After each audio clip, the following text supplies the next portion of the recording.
What are the best apps that will supercharge your skills, boost your productivity, and skyrocket your networking game as a musician? In this video, I'm going to unveil the 5 absolute must-have apps that every musician needs in their arsenal this year.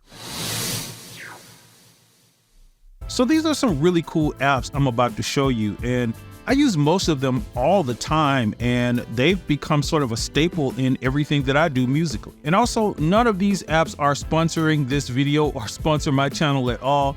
I'm just telling you about them because I love them and I think they're great apps. But if you're out there, you should sponsor me. So first up is an app called Music Collect. Now, imagine you're on stage and you're performing and you get that random person that comes up and request the song, but your band doesn't really know that song as a whole, or you haven't rehearsed it so you don't feel comfortable doing it, so you tell her no. So then she says, oh my God, like it's so many of us that really love that song in the audience and we really want to hear it. Can you play it from your phone or something like that? Well, this is where the Music Collect app comes in and it has you covered. So this is a very simple, easy to use music player, and we'll take a look at it here. So I'll go over here and click on the app.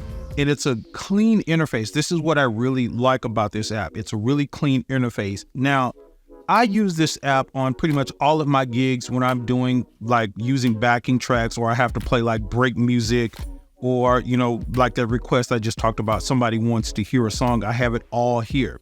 And these are playlists that I've created here up and down the screen. So also, you got really easy search functions. You just go down here to the search. You can search whatever song you want. You know, again, anything by Bruno Mars. You can pull up the artist or the song name or whatever you want to pull up, whatever you want to search. It's an easy search engine. And while you're playing a song here, you can continue playing the song, right? And still search your other songs. Like, so you can have your next song up ready to go.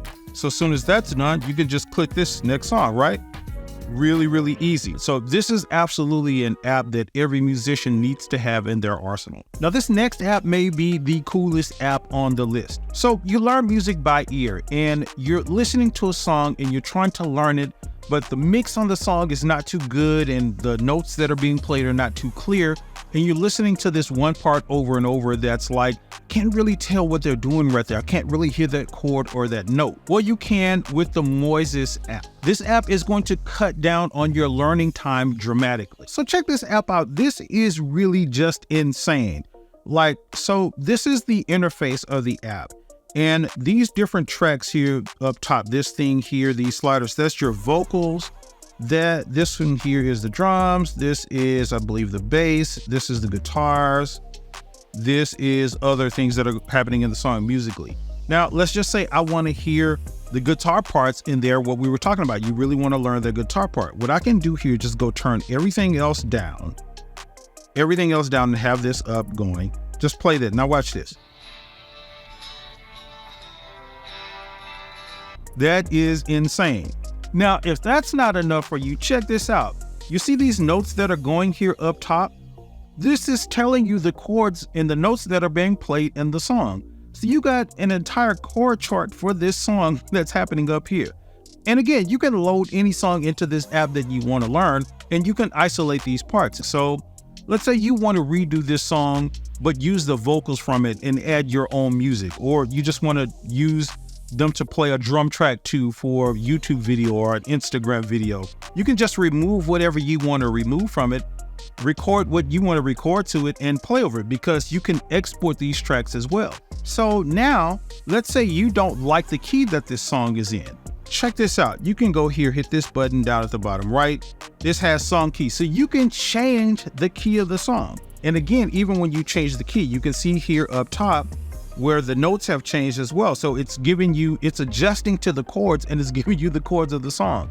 This is a tool that will cut your learning time in half if you just use it like this, just as I'm saying. Now, next up is an app called SoundBrenner. So let's say you work with a drummer that gets a little excited and kicks off songs, you know, faster than what they're supposed to be. So that slow ballad song that you're supposed to be doing actually sounds like an up-tempo disco song because the drummer can't keep time well. Well, this is where this app comes in. Now, this is a really cool app too, because it has a watch that it couples with. This is called the SoundBrenner watch. and it actually couples with the app, so it can do like the metronome beeping and timing on this watch, but you don't need this watch to do that at all. It's just a basic metronome app at its core, but I'm gonna show you some really cool features about it. You can go in here, click the tempo either by hand like this, just start clicking. So you wanna click it like that, and it'll start the metronome for you, right? You can set the time signature here. You can set it to 6/8, 4/4, whatever the time signature you wanna use. And that's the cool part about it. And the other part about it that's really cool is that you can save these. So if you got a song that you normally do at a certain tempo, you can just save this in there. So I'm gonna go here to my library, go here to song library, and these are some of the song tempos that I've created. So like here, when we get ready to kick off a song on stage and I'm playing with a drummer or anybody that I haven't played with before and we're all trying to figure out the tempo, we just go here, click this first song, bam, it's there. You see what it is. I can click and hit play. Starts clicking. Now the next app on this list is YouTube playlists. So you're putting a set list together for one of your upcoming shows and you're typing out this set list and you're putting the artist name on there, you're putting the name of the song, you're putting the key of the song or the key that you're going to do the song in and the whole nine, right? Then when you're finished, you got to send that set list to everybody, either like in an email, like or Word document, or just typed out in an email, or even a text message, only for a few days later when everybody's going through the music for people to text and email you back, hey, are you sure this song is by such and such, or we don't know who this song is by, this doesn't sound like the right song, or just something is confusing about it, right? Well, in comes YouTube playlist to save the day. Now this is really cool and I'm gonna show you how it works and how it's gonna save you a lot of time. So I'm gonna go here to the YouTube app on my phone. And it's really simple. All you have to do is go down here to your library, and then you can click on Create New Playlist. Now, from here, it's really simple. You just search the songs out that you want to do, and you go add them to this playlist. So let's just say these songs here that just automatically showed up on my phone. I want to add them to the playlist.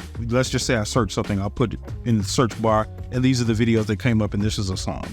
So I click this here, click that one, click this one, and I'm done, right? And I click next up here, title the playlist. So let's just say show for gig in December, right? Or something like that. You can name it whatever you want to name it. But once you do that, you just create the playlist and bam, you're done. Now, again, what's cool about this is that once you're done with this, all you do to share this is really simple. You go here and click this arrow here up top, click share. You can either copy the link or you can share it in Messenger and all of that, but just copy the link. And then once you got that link copied, just paste it in a text message and send it to everybody. Say, this is our show list. Now, the next app that you need to have in your arsenal is an app called WeTransfer. So let's say you took some video on your phone at one of your gigs, and it's a long video, so the file is kind of large, but you want to share it with some people and you want other people to see it. So you try to send it out in a text message, and then you get that, that error message that says file too large to send, or it gives you that option where you can send it, but it will drastically reduce the quality. Well, this is where WeTransfer comes in. So the WeTransfer app is really cool too. You can see here, I'm logged in on my computer. So I'm at WeTransfer.com. And you simply go to this site and you're good to go. I'm sorry, I clicked on that. So you're going to email these files, these large files that you have to someone. You go here and you put their email address in. So whatever, ttt.com, right? And then you can put the from email address as well. So your email address or whomever address you want to use, ttt.com to whatever, so you can use that. Now, let's just say you have this large file that you want to send and it's on your computer or on your phone. You can do this on your phone as well. I'm just going to go over here and grab something and drop it in here because this is simple drag and drop. So you come over here and just drop this in like that while I'm holding it here. It's crazy. You can see that. Drop it like it's hot. So you just drop it and it's uploaded to the thing. And then once you type an authentic email address in here to send to, you just hit transfer and then it'll upload the file and transfer it. And then the person you send it to will get a link and they can just download the files. Really, really simple. So what are some of the apps that you use or that you know of that help improve your skills or your workflow as a musician? Jump down and list those in the comment section. I really want to know what they are. Now, I gotta say, none of these apps are really gonna help you in your performances if you don't have a big major aspect down of performing. And I've done a video about that major aspect, and you can go here and check out that video right now.